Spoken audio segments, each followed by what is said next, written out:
Yusuf, anak Yakub, dijual oleh saudara-saudaranya. Mereka pun berbohong kepada Yakub. Yakub harus menerima kenyataan bahwa putra kesayangannya, Yusuf, telah tiada. Dan bagi saudara-saudaranya, dia telah pergi untuk selamanya, bahkan mungkin sudah mati. Namun Yusuf lebih dari hidup. Ketika Yusuf dibawa ke Mesir oleh pedagang Ismail, dia dibeli oleh Potifar, seorang perwira Mesir. Potifar adalah panglima pengawal Fir'aun, raja Mesir. Di dalam Kejadian kita membaca, Yusuf ditangkap dengan kasar oleh saudara-saudaranya, dilucuti jubahnya yang indah, dan dilemparkan ke dalam lubang najis yang dalam tanpa peringatan. Dia diselamatkan dari skenario itu hanya untuk dijual kepada pedagang budak yang keras dan diangkut lewat darat dengan karavan ke negeri yang jauh. Dia dijual seperti barang dagangan murah. Anak pertama dari Rahel ini yang secara terbuka menjadi putra favorit Yakub telah dijual sebagai budak dan didorong ke dalam kesulitan yang tampaknya bahkan lebih buruk daripada sumur maut di mana saudara-saudaranya telah melemparkan dia. Kejadian 39 ayat 1 hingga 20. Adapun Yusuf telah dibawa ke Mesir dan Potifar, seorang Mesir, pegawai istana Fir'aun, kepala pengawal raja, membeli dia dari tangan orang Ismail yang telah membawa dia ke situ. Tetapi Tuhan menyertai Yusuf, sehingga ia menjadi seorang yang selalu berhasil dalam pekerjaannya. Maka tinggallah ia di rumah tuannya, orang Mesir itu. Setelah dilihat oleh tuannya bahwa Yusuf disertai Tuhan dan bahwa Tuhan membuat berhasil segala sesuatu yang dikerjakannya, maka Yusuf mendapat kasih tuannya dan ia boleh melayani dia. Kepada Yusuf diberikannya kuasa atas rumahnya dan segala miliknya diserahkannya pada kekuasaan Yusuf. Sejak ia memberikan kuasa dalam rumahnya dan atas segala miliknya kepada Yusuf, Tuhan memberkati rumah orang Mesir itu karena Yusuf.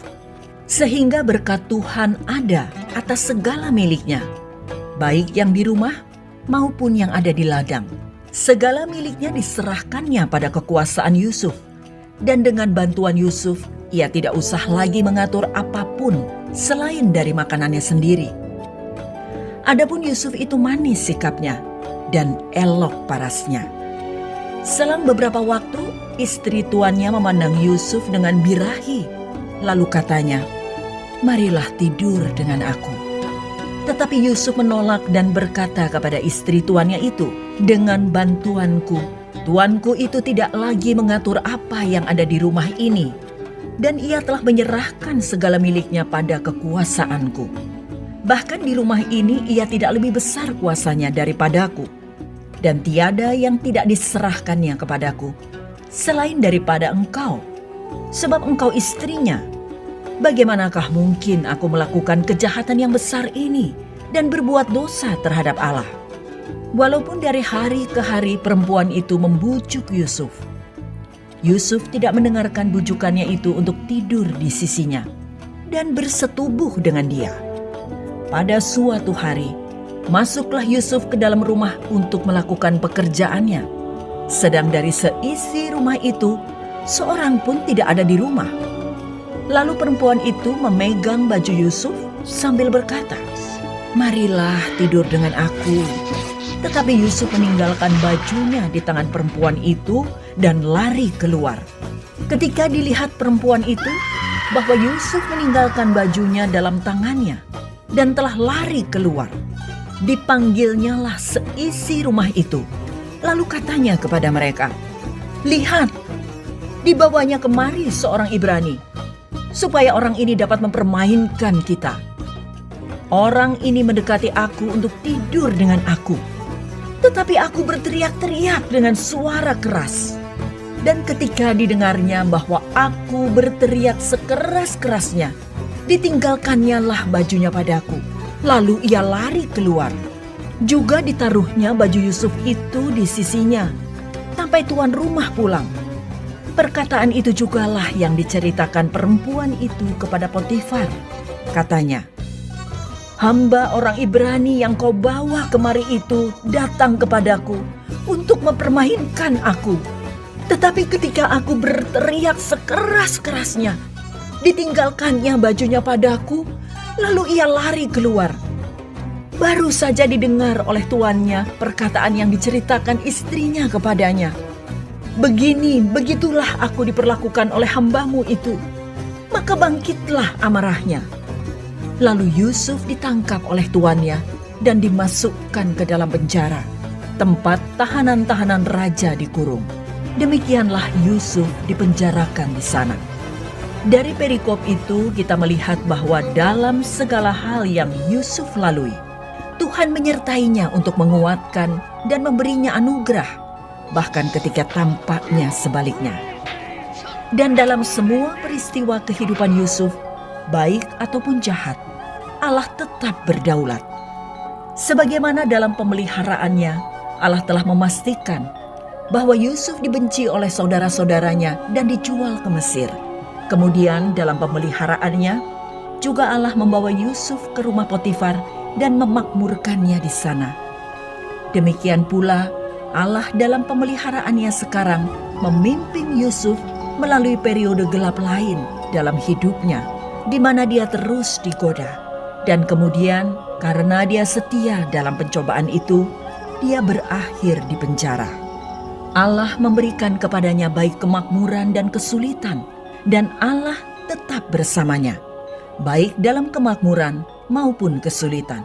Dalam ayat-ayat yang kita lihat hari ini, istri Potifar, majikan Yusuf, mencoba merayu Yusuf. Dan ketika Yusuf menolak, dia berbohong tentang dia, yang mengakibatkan Yusuf dijebloskan ke penjara. Godaan yang Yusuf hadapi di sini adalah nyata dan kuat. Selama beberapa tahun, Yusuf telah bekerja untuk Potifar. Dan saat dia dewasa, mungkin sekarang di usia pertengahan 20-an atau akhir 20-an, dia menjadi perhatian istri tuannya. Ayat 7 memberitahu kita bahwa dia memandang Yusuf dengan birahi. Artinya, dia menatap Yusuf dengan mata yang penuh nafsu. Dan dia berkata kepadanya, "Marilah tidur denganku." Ketika suaminya tidak berada di tempat, dia mengambil alih otoritas. Dia memerintahkan Yusuf, "Tidurlah denganku sekarang." Sungguh, sebuah penyalahgunaan kekuasaan yang mengerikan. Apa yang membuat istri Potifar begitu tertarik kepada Yusuf? Menurut ayat 6, Yusuf itu manis sikapnya dan elok parasnya. Artinya, dia tampan dalam penampilan dan menyenangkan dalam kepribadian. Dua hal ini, ketampanan dan kepribadian yang menyenangkan, adalah pemberian Tuhan kepada Yusuf. Itu ada dalam gennya. Ungkapan yang sama yang digunakan untuk ibunya, Rahel, yang langsung membuat Yakub tertarik. Dan sekarang karena ini, Yusuf dimasukkan ke dalam situasi yang menggoda. Yusuf tidak melakukan apapun untuk mendorongnya, melainkan Tuhan dalam pemeliharaannya yang membawanya ke sana. Sekarang pahamilah, ini adalah pencobaan yang nyata dan kuat bagi Yusuf.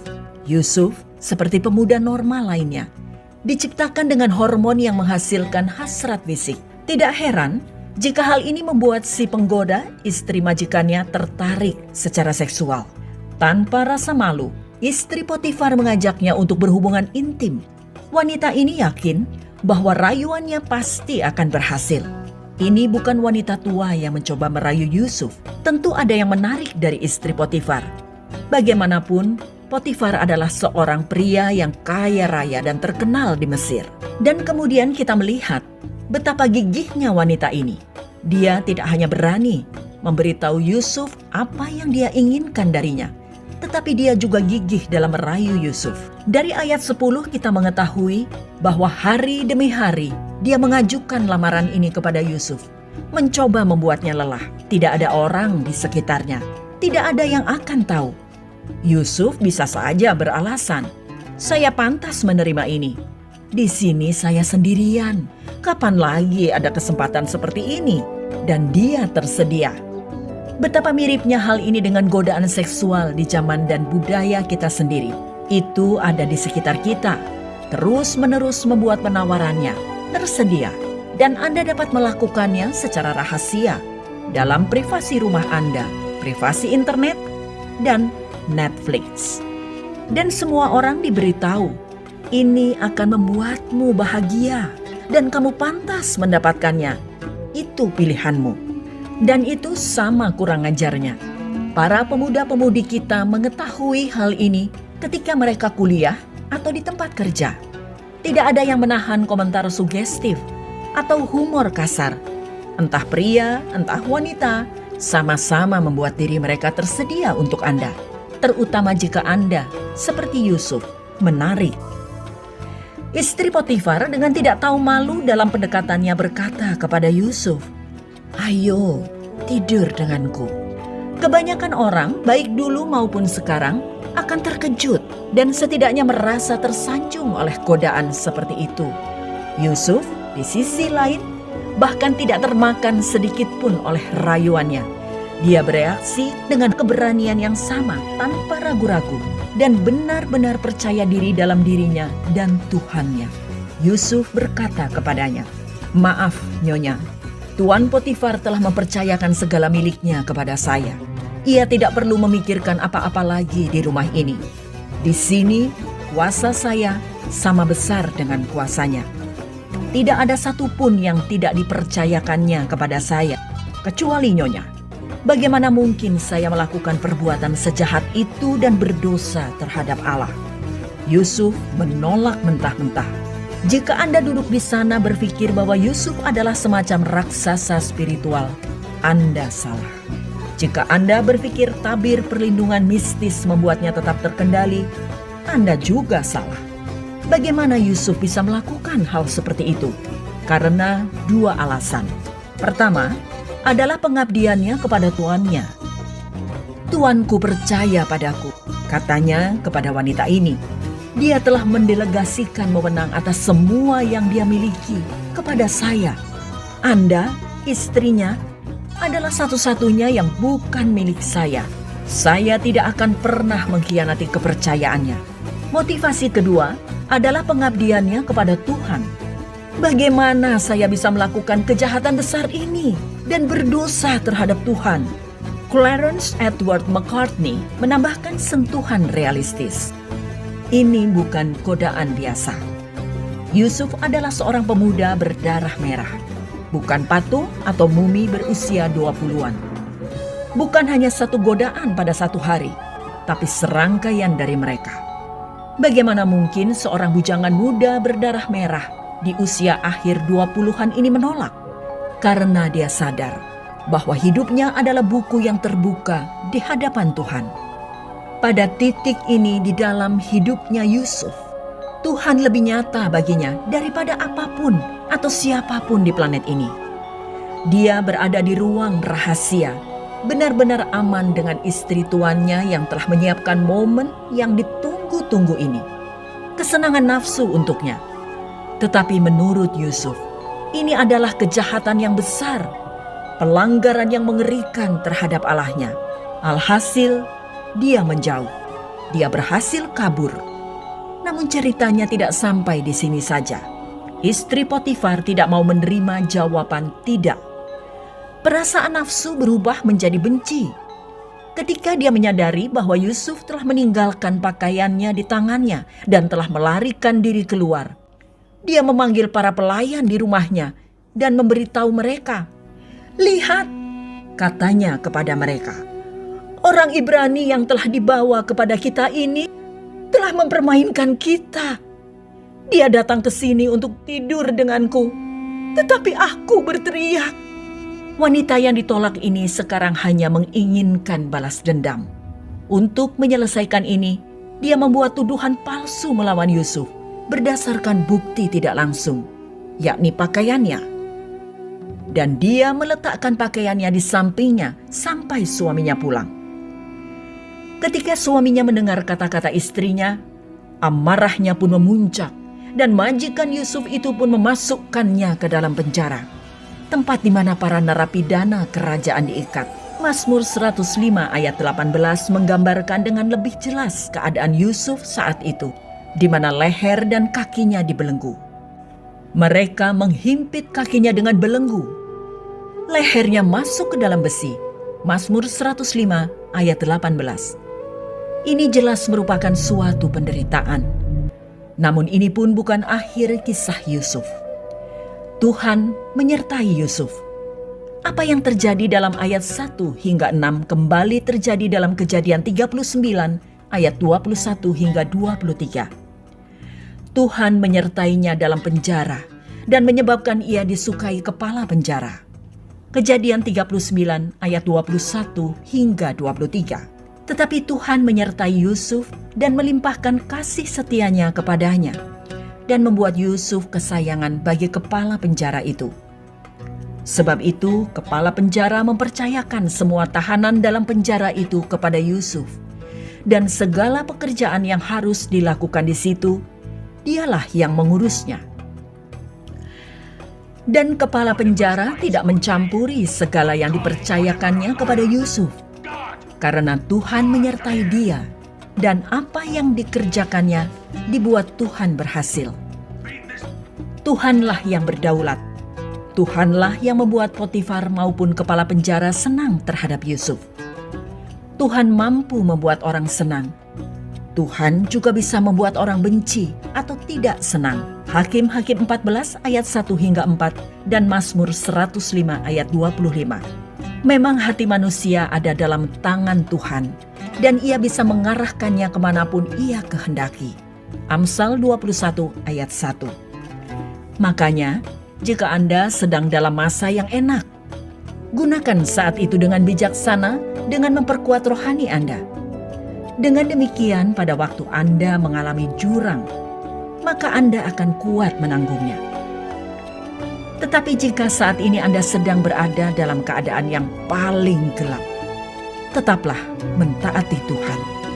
Keadaan bisa bahkan memburuk, tetapi Tuhan tetap menyertai Anda.